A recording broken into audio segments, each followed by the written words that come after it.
Hello and welcome to the Flipping and Wholesaling Houses show. I think I'm going to change that from New York because I'm doing a lot of work outside New York. My name is Michael Pinter. The lighting here is really terrible. I'm sorry. I'm in a separate office. One second. So people ask me all the time, what's the best list? So I used to think the best list is any list you use because most of the time in New York I can't get the list I'm going to talk to you about. But I think there is one list that's better than the rest. And that list to me is the tax delinquent list. And the reason why the tax delinquent list is the best list is because usually if taxes are delinquent, there is no first mortgage on it. Because if a first mortgage lien holder is on a property, they will usually pay the taxes. Now, sometimes people don't escrow and sometimes the taxes don't get paid, but very often it means that there's no first lien on it, which means there's a lot of equity. And if someone can't pay the taxes, very, very often it will mean that they are in financial distress.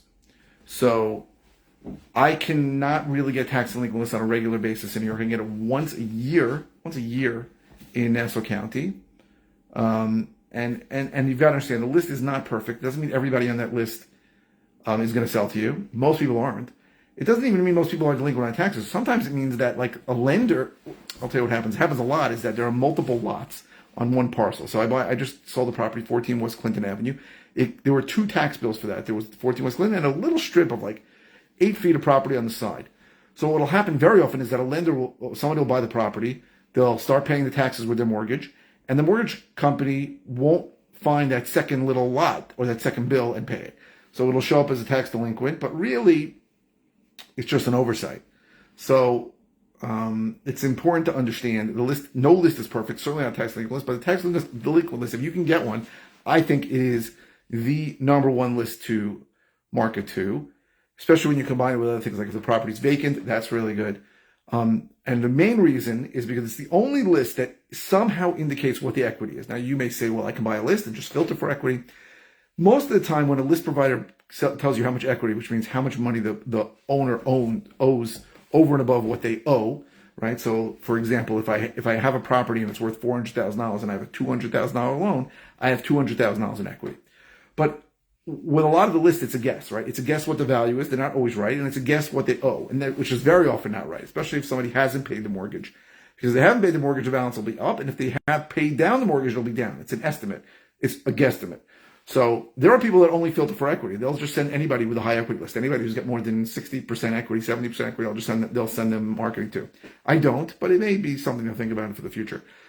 But the tax delinquent list also is a big indicator of equity because it very often means that there is not a first lien mortgage holder on it. So that usually means there's a lot of equity in there if they're not paying the taxes.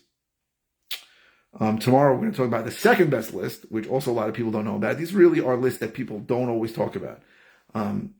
You're going to hear people talk all the time about foreclosure lists and high equity lists, but tax delinquent is great. So if you can get tax delinquent, I would say wherever you are, you should call up the tax collection office and say, can I get a list of everybody that's tax delinquent?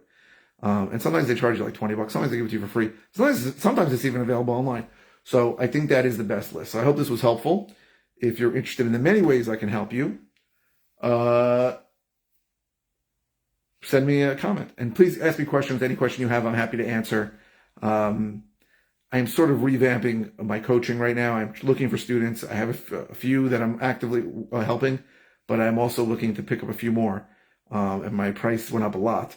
But if you contact me soon, this is the end of May 31st of 2023, maybe I could work something out with you, but it's really going up because I'm spending a lot of time on it and my students are getting tremendous results, fantastic results. So keep the comments coming. Keep liking my videos. The thumbs up really, really help with the algorithm. So thank you very, very much. I really appreciate everybody who's been liking the videos, everybody who's watching the videos. Gary Harper's watching. I'm a huge fan of Gary Harper. Thank you for watching, Gary. So please help me out with any questions or things that you want me to answer. I'd be happy to answer anything. If it's something simple, you can ask any question, by the way. It does not have to be anything about the video you're watching. If it's something simple, I'll just reply with an answer. If it's something that I've covered recently, I'll send you a link to a video.